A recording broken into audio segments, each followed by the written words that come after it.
Sveiki, esu gydytojas Maksimas ir šiandien norėčiau pakalbėti apie svarbią implantacijos dalį, tai yra laikino protezo gamyba.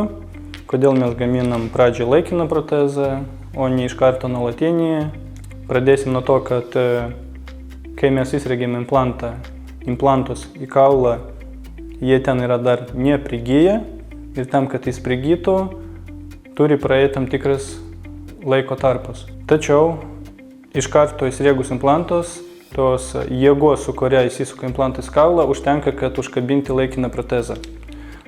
Laikiną, nedidelį, be papildomų dantų, mažiuką plastmasinį protezą, kas leidžia pacientui pilnaverčiai jaustis sociume, kažką minkšto valgyti, eiti į darbą ir taip toliau. Turime žandikaulį, ten 4-6 taškai atramos ir atėjo laikas mums protezuotis, keisti laikiną protezą į nuolatinį. Kokį pasirinkti?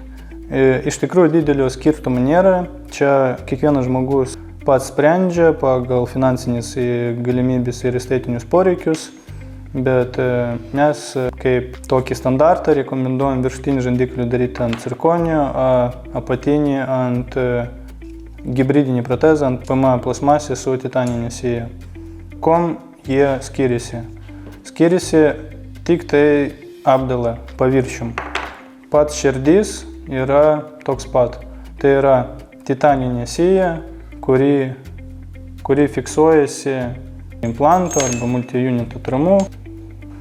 Taigi, apibendrinant, abu protezai yra labai aukštos klasės.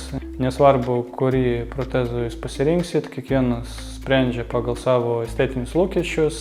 Tik tai svarbu paminėti, kad galutinis nuolatinio protezo ilgaamžiškumas priklauso ne nuo protezo medžiagos, o nuo implanto kiekio, prie kurių tvirtinasi pats protezas.